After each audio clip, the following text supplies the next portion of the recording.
Italian styling, British engineering, and the 1960s. Combine all three ingredients and you get one of the world's most iconic cars, the Aston Martin DB5.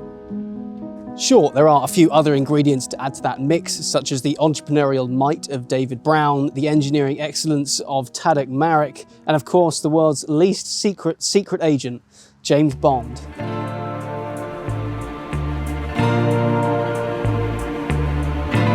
You have a license to kill, not to break the traffic laws.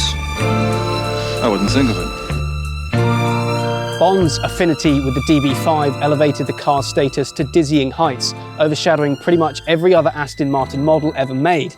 But the car used in Guy Hamilton's Goldfinger wasn't actually a DB5. It was an Aston Martin DB4 Series 5 Vantage, the final iteration of the model before the DB5 was introduced, albeit fitted with the DB5's larger 4-litre engine. This isn't actually that surprising when you consider the DB5 was just another evolution of the DB4, which had been evolving ever since its introduction in 1958. But in 1963, Aston Martin decided there was enough that was new about the car to give it a brand new name.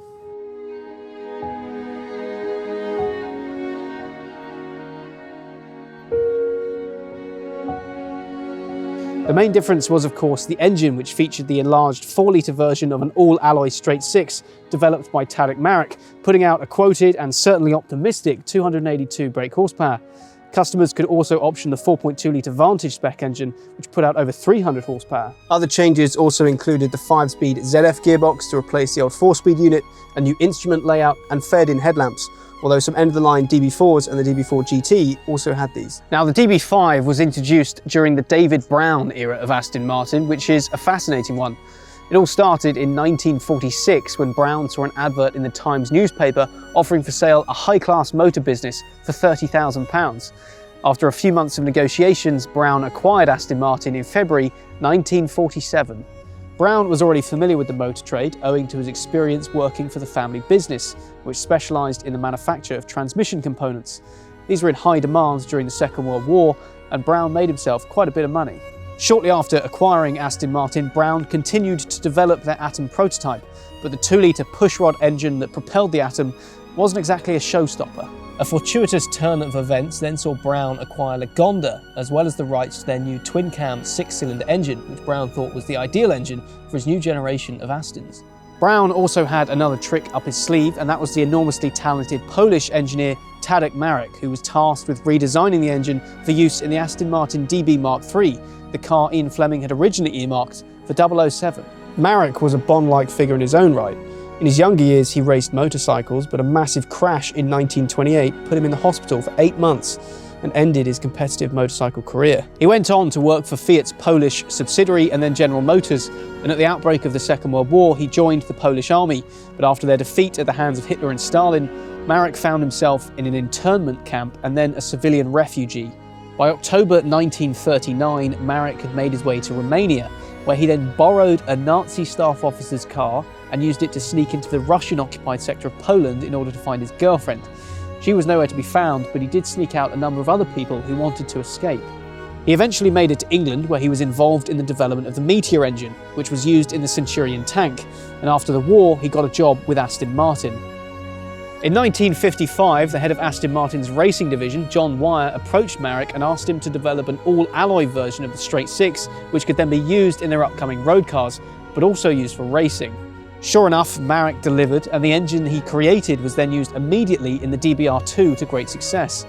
It was then used in Astons all the way up to 1973, even after the David Brown era of Aston Martin.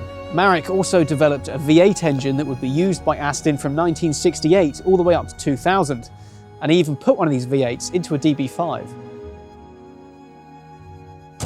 But it wasn't just the engineering that made the DB5 so special, it was also the way it looked.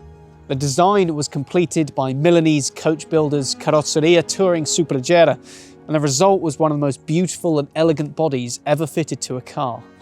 The wonderful Silver Birch DB5 we have here is currently for sale with Nicholas Mee, and it has been regularly serviced, maintained and upgraded in these workshops for the last 12 years, since it was acquired by a renowned musician and car enthusiast. It underwent restoration work in the early 2000s, which included a chassis and body restoration, a bare metal repaint, and an engine rebuild to 4.2 litre spec. And let's not forget that owning a DB5 puts you up there with the likes of Paul McCartney, George Harrison, Mick Jagger, and Sean Connery. Pretty good company. Sadly for me though, the Aston Martin Owners Club said my DB5 didn't count.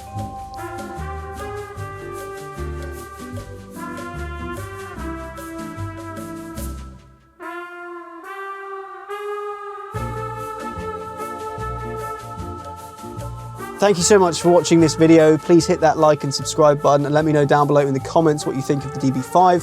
Thank you also to Nicholas Mee for letting us come down and film this extraordinary car. And make sure to check out Custodian as well for all your car related needs, whether that's insurance, you're looking to buy a new car, or you're just looking to manage the ownership of your current cars. I'll leave all the links down below in the description. Thank you very much for watching, and I'll see you in the next one.